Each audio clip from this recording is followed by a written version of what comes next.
сердце, радость, блаженство дал мне Господь, дал мне Господь.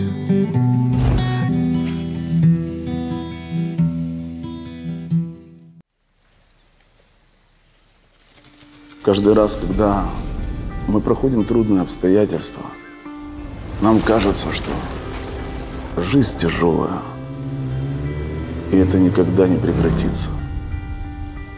Какая-то даже терпимость приходит к такому образу жизни. Однако, как потрясающе то, что у каждого испытания есть какой-то свой назначенный срок. Но почему назначенный срок? Потому что есть назначенная цель.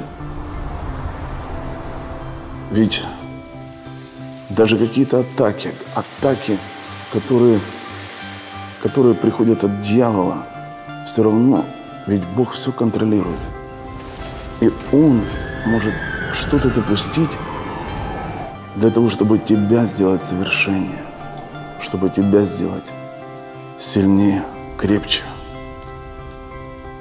Если сегодня в твоей жизни происходит что-то ужасное, что-то страшное, что-то тяжелое,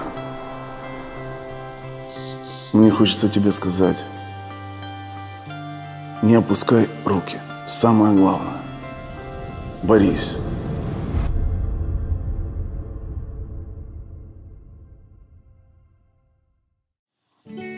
Однажды я услышал это от одного человека, еще десятки лет назад. Что бы ни происходило, борись. Главное – борись. Я зацепился за эти слова. И каждый раз, что бы ни происходило, я никогда не отступил от этих слов. Всегда борюсь, всегда сражаюсь. И каждый раз я вижу, что дорогу осилит идущий. Нельзя останавливаться, нельзя сдаваться, нельзя позволить самому себе опустить руки, сказать, что все закончено, что у тебя не получится, что ты не выберешься, или что Бог тебя не простит, или что ты не сможешь. Эти все вещи, это все, чего ожидает дьявол, чтобы ты произнес. Вы знаете, в жизни Господь ведет нас, и Он ожидает, чтобы мы оказались людьми, у которых в сердце будут другие слова. Женщина, которая страдала кровотечением 12 лет, она пробиралась к Иисусу сквозь толпу, нарушала все правила. По закону она не имела права прикасаться к Нему и даже к кому-либо. Но вы только подумайте, 12 лет у нее было кровотечение. 12 лет. Вы подумайте о ее проблеме. За эти 12 лет, Библия говорит, она истощила все свое имение. Она раздала все докторам, все отдала врачам. За эти 12 лет что за мысли приходили в ее голову? К ней приходили мысли, возможно, на 5-м году, на 6-м году, на 7-м году, что уже никогда это кровотечение не прекратится, что уже никогда она не будет полноценной женщиной, никогда не будет здоровой. Каждый раз, когда она обращалась к новому доктору, в новую клинику, ей что-то обещали, у нее появлялась надежда.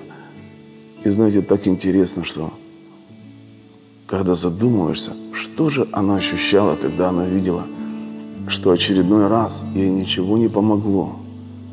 Чтобы прийти к той точке, когда она уже не могла уповать на врачей, она уже не могла думать, что кто-то на земле может ей помочь. Вот 12 лет прошло, и она пришла к этому моменту, что помочь ей может только Бог, только Бог, только Господь. И вот здесь она пробирается к Иисусу.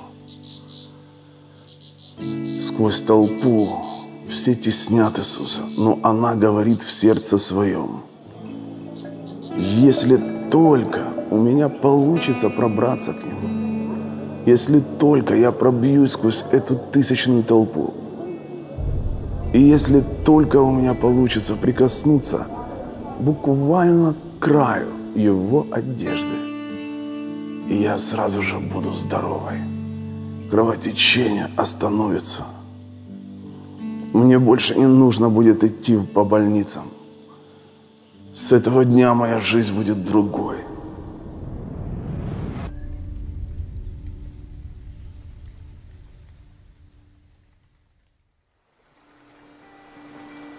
И мне хочется сегодня сказать тебе: вот Бог, Он ищет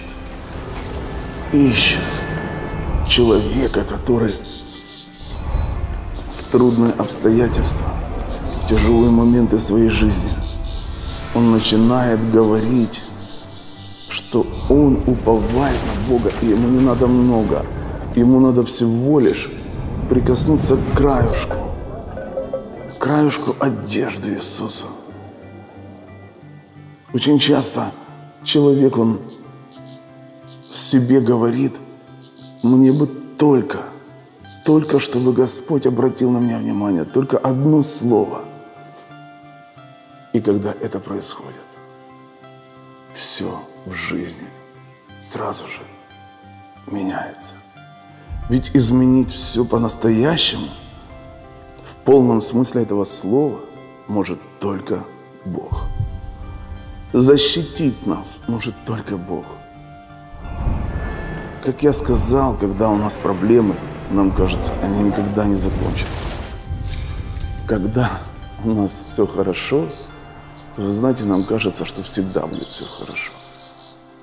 Но удивительно то, что